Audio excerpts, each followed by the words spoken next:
Okay, well, I'm going to get started. I have a lot to cover, so I'm going to try and buzz through it as quick as I can. Anybody get this reference? Probably not. You're not old folks like me. This was a cover of Pink Floyd's Animals, and my favorite song off that record is a piece called Pigs, Three Different Ones. Sort of a famous icon of that piece.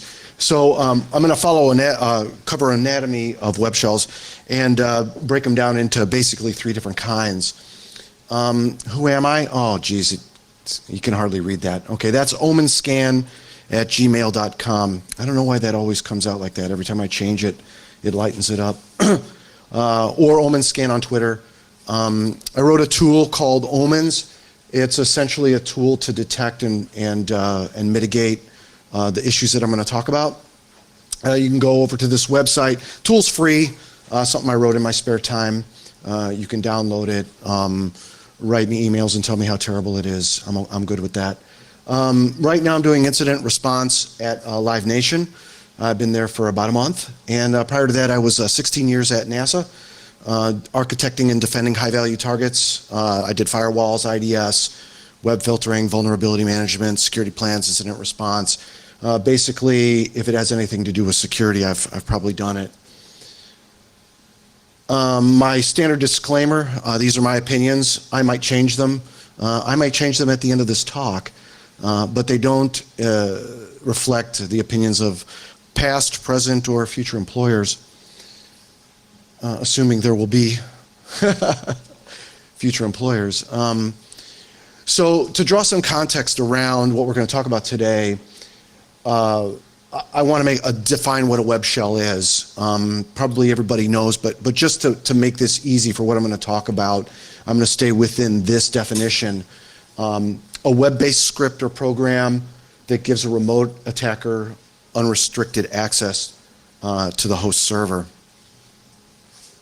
So three different kinds that I've encountered, and I really haven't found anything that doesn't fit into these three categories, but they may exist. The first one is probably the most common, if you've ever encountered one of these nasties, is the eval type of web shell. This is typically encoded, usually base 64 encoded. The reason it's encoded is to obscure the code and the purpose of the shell. And typically the input is also encoded. So as traffic comes into this backdoor program, it's typically some form of base 64 also.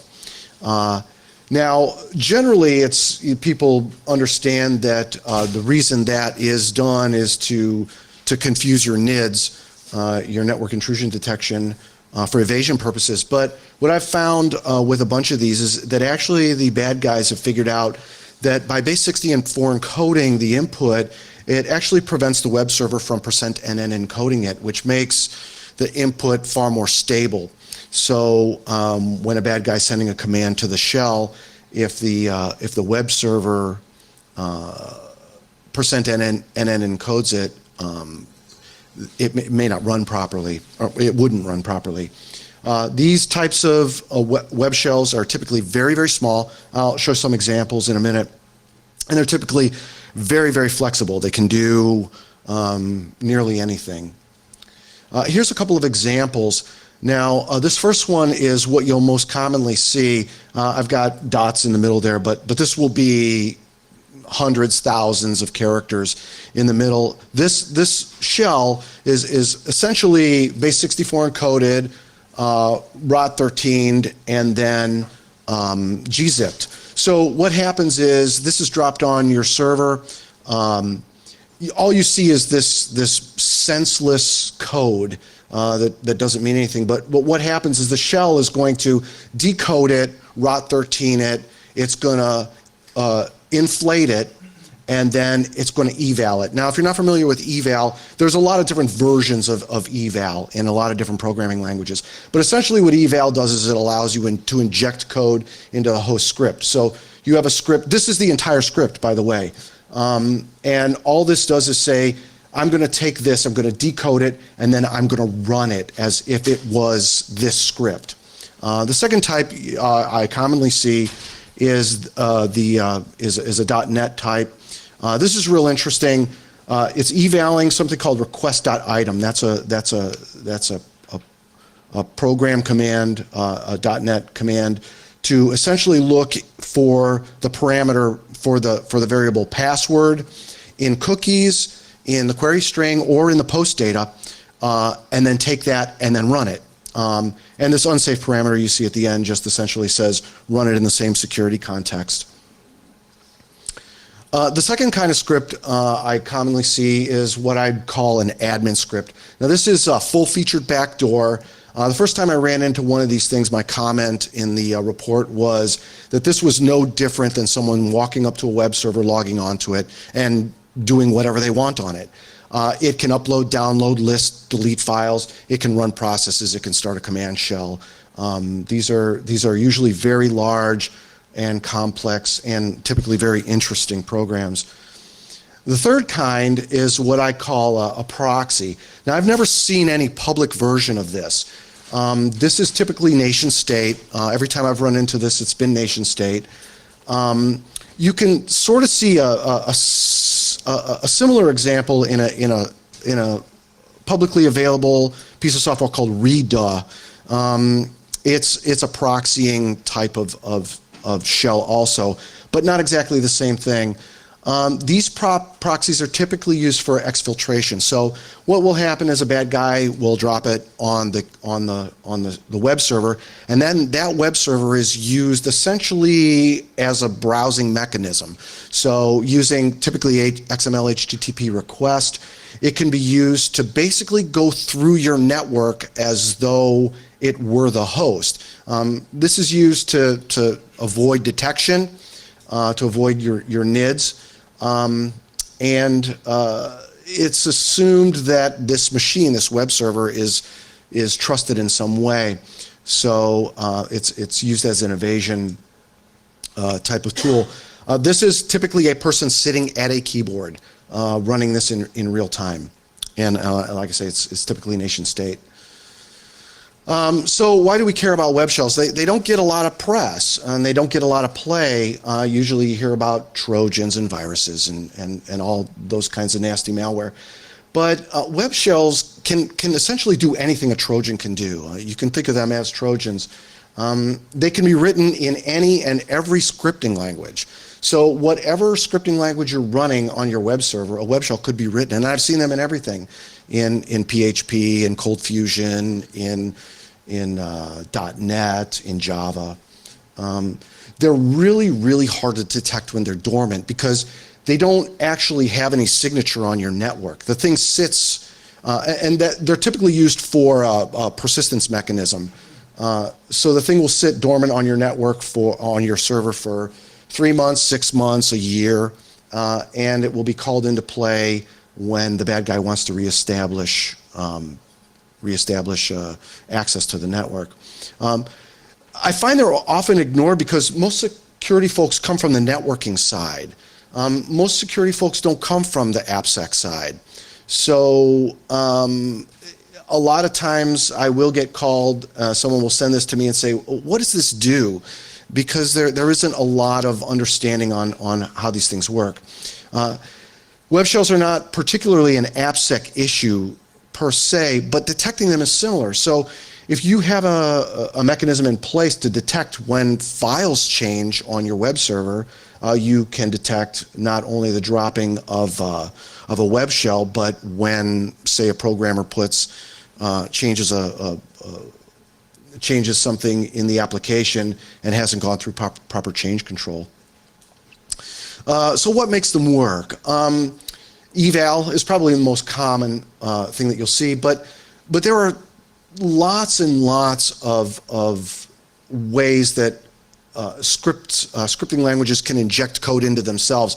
I call this self-injection. I don't know what the actual term for this would be, but essentially what this allows, what these types of commands, and every scripting language has them, is you can essentially send a program to another program and say, okay, host program, run this as if it's you. So, and again, eval is probably the most common type of way you'll see this. Also, the thing that you run into is every scripting language I know of will allow you to run host commands, run system commands. So here's some examples: systems exec, shell exec, the backtick, process through. Here's some .NET types of running host command programs, assembly.load, and you see it in Cold Fusion, this CF execute. I want to talk a little bit about web security or the lack thereof. Two things that I've found interesting as I look at these things is this proxying type of shell that I've seen. XML HTTP requests is the way this is done. So web shells, or this, especially this type of web shell, allows a host to become a client. And so by proxying through the host, it's being used as a client. And this is a really good detection mechanism. If you see a web server on your network that's browsing a network as if it were a client, it's a really good indication that server has some sort of infection, because a server should never be used as a general browsing client. This is again used to evade NIDs, and again, these things can lay dormant for long periods of times and then be called into play when the bad guy wants to reestablish a connection to the network if they've been found out in some other place in the network. This I find very interesting. Same origin policy, which is sort of the basis of a lot of web security. It doesn't exist for post. So this is what makes detecting these things so difficult. A very small shim on your network can be used to do a lot of things that you don't even, you don't have any visibility into. So a bad guy may have an entire system on the attacking system that packages up data, sends it to the web shell. The web shell then executes that. So you have no real visibility into what the bad guy is doing. All you see is this small shim on your server, and it makes it very hard, especially when you're doing incident response, to figure out what is the capability that the bad guy has. If you have something on your server that just says, execute everything I get, you have no idea what the I get can be. It can be almost anything. So most of these functions, especially on the very small web shells, you're sort of guessing what is it the bad guy has on the other end. Web shells can be Trojanized or standalone, so a bad guy can upload a whole web shell to your system, or can Trojan an existing application. So you may have, you may detect something going on. You call the application programmer. Did you change this program? No, I didn't change it. I haven't done anything in a month. Well, what has happened is the bad guys got onto the server and actually changed the application itself to have this capability inside of it. The other problem you run into is there's lots of open sources on this. I see a lot of these web shells that are sort of Frankensteins of many, many different web shells. You can get on Pastebin or Google Code. Bad guy will take bits and pieces of all these different web shells, package them into what he wants to do, and then load it on your server. So finding good signatures can be challenging for these things, because they can change so quickly. They don't have to be compiled. It's a scripting language. So there's no need for the bad guy to compile a thing. He can take a bunch of source code, bits and pieces, put together a shell, and then get it onto your server through ways that I won't go through right now. Hopefully I'll be able to talk about that another time. They can be easily customized and modified, and they're very, very difficult to detect using kind of the standard network monitoring systems that we have. They remind me of these guys, right? Everything looks great, but you've got this thing on your network, and it's just waiting to happen. I worked for Lockheed for 7 years. I didn't put that in my intro here, but I worked for Lockheed for 7 years. I worked with them during the time of the F-117 and the F-22. This was a program called Have Blue. The F-117 came out of a program named Have Blue. And the official word is that Have Blue has no real meaning, but I always took it to mean that Have Blue meant when you looked with radar into the sky, all you had was blue sky. And WebShells remind me of this. Now, the F-117 is built to absorb and deflect radar. Much like a WebShell, WebShells are designed to blend in. They use standard functionality, just like any other program on your, any other script on in your website. Existing applications can be Trojanized, and they can look like a completely legitimate application. Interestingly enough, what came out of the F-117 was the F-22, which was a far more advanced aircraft. And the F-22 had avionics in it, where not only could it deflect radar and looked invisible, it could actually project any other airplane into the cockpit of an adversary. So if you were going up against an adversary that had, say, a MiG, you could project, the F-22 could project the signature of a MiG into that adversary's cockpit.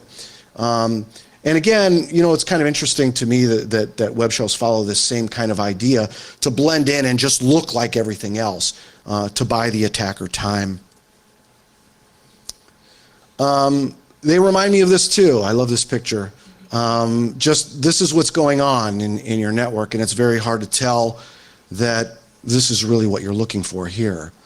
How can you detect these things? Lots of different ways that aren't typically used. Honeypots I use a lot to kind of see, well, is a bad guy looking for this kind of thing on my network? Maybe I have something on my network that I should be delving deeper into.